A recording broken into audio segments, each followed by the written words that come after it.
আপুনি মোৰ ডিঙিত কিয় ধৰিছে? গৰমত নামি আছে কোনটো মণ্ডল? পুনৰ খিলঞ্জীয়াক আক্ৰমণ। সন্দেহজনক লোকে প্ৰহাৰ কৰিলে অসমীয়া যুৱকক। নিজকে গাঁওৰক্ষী বাহিনীৰ লোক বুলি দাবী আক্ৰমণকাৰীৰ। গাড়ীৰ পৰা বাহিৰ উলিয়াই প্ৰহাৰ চালকক।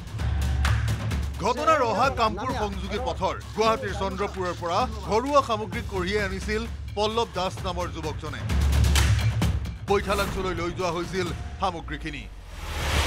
কামপুৰৰ কাকতি গাঁৱত হঠাতে ৰখাই দিয়া হ'ল গাড়ীখন। সন্দেহজনক একাংশ লোকে আবদ্ধ কৰিলে বাহন। কথাৰ কটাকটিৰ পাছতেই এই পৰিস্থিতি। আপুনি মোৰ ডিঙিত ধৰিছে কিয় ধৰিছে? নহয় আপুনি ডিঙিত ধৰিছে। আপুনি দাদাগিৰি কিয় কৰি আছে? আপুনি মদ খাই বিডিবি কৰি আছে। মদ খাই বিডিবি কৰি আছে। নহয় আপোনাৰ অধিকাৰ। অভিযোগ উঠিছে ৰচিদুল নামৰ এজনৰ নেতৃত্বত আগুৰি ধৰিছিল দলটোৱে। গাড়ীৰ চালক হিচাপে আছিল পল্লৱ দাস।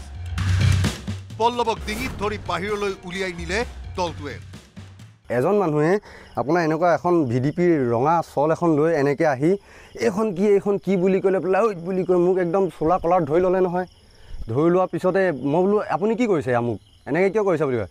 ওলাই চহী মাৰিব লাগে তহঁতি হেন তেন বুলি মোক মানে একদম টানি আনিছে গাড়ীৰ পৰা। মই ছিট বেল্টৰ খুলি লাহেকৈ নামি গ'লোঁ। কওকচোন বোলো।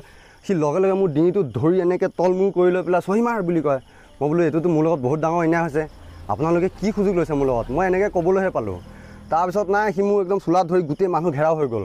আৰু মোৰ ভয় ভাৱ বাঢ়িছিলে মানুহ যেতিয়া ঘেৰাও সিহঁতৰ গোটেই দোকানে মানুহ আছিল। প্ৰায় 25-30জনমান মানুহ আছিল তেওঁলোকৰ। কিন্তু তাৰ ভিতৰতে এজন মানুহ এনেকুৱা আছিলে তেওঁৱে মোক গোটেইখিনি অত্যাচাৰ মানে কৰা নিচিনা। আপুনি মদ খাই বিক্ৰী কৰি আছে। পল্লৱ দাসে গাড়ীখনত লৈ আহিছিল ঘৰুৱা সামগ্ৰী। টিভি, ফ্ৰিজ, সোফা আছিল পল্লৱৰ গাড়ীত। পল্লৱ দাসৰ লগত আছিল ভিনীহিয়েক ৰুদ্ৰমান নেৱাৰ। দুয়োজনকে অভব্য আচৰণ আবদ্ধকাৰী দলটোৰ। তেখেতলোকে কৈছে তেখেতৰ নাম ৰচিদুল হয়। আৰু তেখেতে বোলে এনেকুৱা অভদ্ৰামী আগৰ পৰা কৰি আহিছে। গোটেই ল'ৰাসোপাই কৈছে তেখেতলোকে থানাৰ হোৱাটছএপ গ্ৰুপত তেখেতলোকে আলোচনা কৰি লৈ পেলাই মোক তদন্ত দিয়া মতে তেওঁ বোলে এনেকুৱা কৰেই বোলে সুবিধা পালে। আৰু মোৰ ভিনী যোনজন আছিল তেওঁ বয়সস্থ আছিল। তেখেতক লৈ মই ভয় খালোঁ। মানে বহুত ভয় লাগিছে। আৰু মই এইটোৱে ক'ব বিচাৰোঁ আগলৈ এইটো ৰাস্তাত আমাৰ যিমানবোৰ মানুহ আপ ডাউন কৰে বহুত সতৰ্কতাৰে চলিব। ভিডিপিৰ গইনালৈ একাংশ লোকৰ এনে আচৰণে সৃষ্টি কৰিছে চাঞ্চল্যৰ। ৰাইজক সেই অঞ্চলেৰে সাৱধানে যাবলৈ আহ্বান জনাইছে পল্লৱ দাসে। এন্ধাৰ হলেই উন্মত্ত হৈ পৰাৰ অভিযোগ ৰচিদুলৰ বিপক্ষে। প্ৰশাসনীয় সুবিধাৰ্থে ব্যৱস্থা কৰাৰ গাঁওৰক্ষী বাহিনীৰ নাম লৈ কৰা গুণ্ডামীৰ সমাধান প্ৰশাসনে কিদৰে কৰিব সেয়া হ'ব লক্ষণীয়। বেবেজিয়াৰ পৰা ভাস্কৰ জ্যোতি শইকীয়াৰ report, news 18 Assam north east.